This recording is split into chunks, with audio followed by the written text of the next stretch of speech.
just talk about this letter. This letter landed with a little bit of wind at the backs of Democrats in terms of a majority of Americans believing that the case made over the last several weeks by Democrats in the House was a credible one. 53% of Americans in a Fox News poll, no less, believing that Donald Trump abused his office when he sought dirt on the Bidens.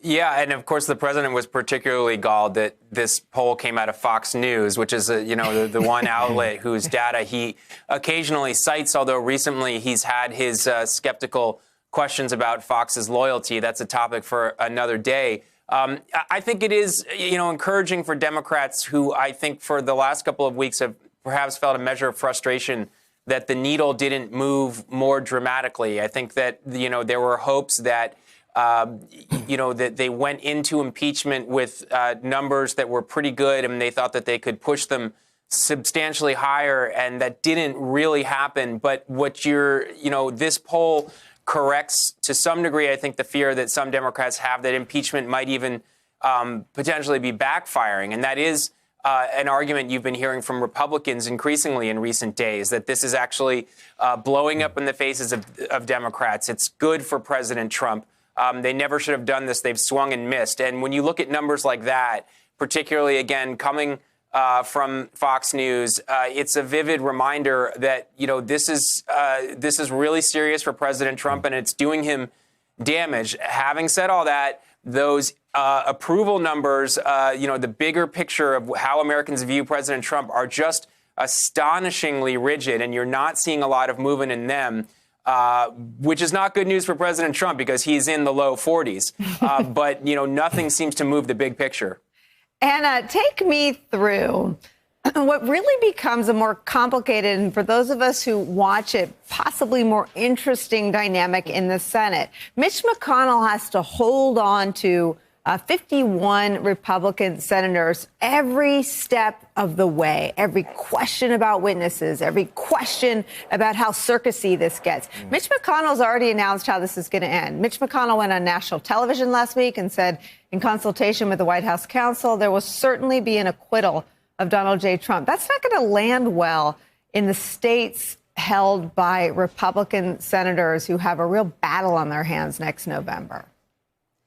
It certainly was telling where McConnell has come out is very different than where some of the other senators, when you think about Susan Collins, going to have a very big fight on her hands in Maine. And she has said, she doesn't want to weigh in on anything because she needs to be an impartial juror. That is very different than both McConnell and also Senator Lindsey Graham has been out giving a lot of interviews saying, he's not impartial. So I think what's going to be really interesting here, unlike the House, where you really have leadership controlling every little bit and movement of this, and has really been a top-down experience from Nancy Pelosi to her chairman, who've been leading the fight on this. In the Senate, each senator, they can call for witnesses themselves. They can make this muck it up the process a lot more. It's why you're kind of starting to see this opening salvo between Senator Schumer trying to put that letter out. They want to come up with some kind of a deal because otherwise it could get very unruly and last a lot longer than either Senate Republicans or Democrats want. I'm going to miss the red-faced Republicans said no one ever, but there won't be any excuse for red faces in this part of the process. And the process was the central message of the Republicans in the last page. No Republicans went out and defended Donald Trump on the substance. No Republicans went out and said, well, it was a perfect call. That's Donald Trump's position. They're now in charge of the process. So how do you thread that needle? That's what's so hard is they've been making the case. Pam Bondi went out as a White House impeachment spokesman over the weekend and said they didn't get a fair trial in the House. Of course, there's no trial in the House. We had a trial in the Senate. The president is asking for witnesses and sort of the MAGA world who wants to drag in the whistleblower and Hunter Biden and Joe Biden and everybody related to them.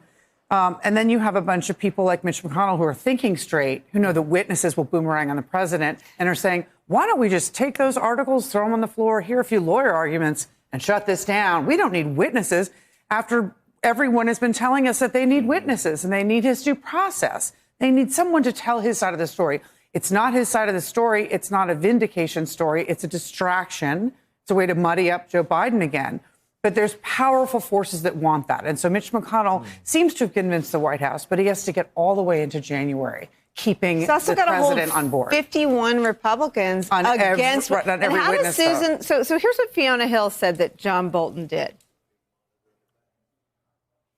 The specific instruction was that I had to go to the lawyers, to John Eisenberg, our senior counsel for the National Security Council, to basically say, you tell Eisenberg, Ambassador Bolton told me, that I am not part of this whatever drug deal that Mulvaney and Sondland are cooking up.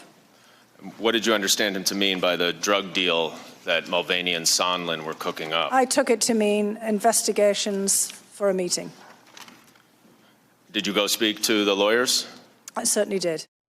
Okay, so here's a cold hard fact, testified under oath to by Fiona Hill, Colonel Vindman, Gordon Sondland, and maybe a couple others, pieces of that. Cold hard fact, John Bolton thought that Mick Mulvaney, Gordon Sondland, and Rudy were somehow engaged in a drug deal. How does Susan Collins, Lisa Murkowski, and any other vulnerable Republicans stand in front of their voters and say, I didn't think he was relevant? How does Mitch McConnell hold that caucus together when hearing from the person described by multiple witnesses as describing Trump's conduct as a drug deal, describing Rudy Giuliani as a hand grenade, has already been had? Right. I mean, I've named the 12 people. I think name them again. I like. Okay, so there's 3 retiring. NZ Roberts and Alexander are the 3 in my rebel basket. That's Romney and Murkowski, and I think Richard Burr. He's in his last term. He's run the most bipartisan investigation in the entire Congress, and he's seen all the evidence, and he knows the Ukraine thing is a load. Then you get into the reelect basket, and that's 6 of them. I'm not including McConnell, and all of them are going to have a tough time. I think that. People who are retiring want to say that the Senate held a fair trial. And I think people who are in the re-election pressure want to say the Senate needs to hold a fair trial. And I think Richard Burr, who's an institutionalist, along with the free thinkers like Murkowski and Romney, are going to want what is at least the veneer of a legitimate trial.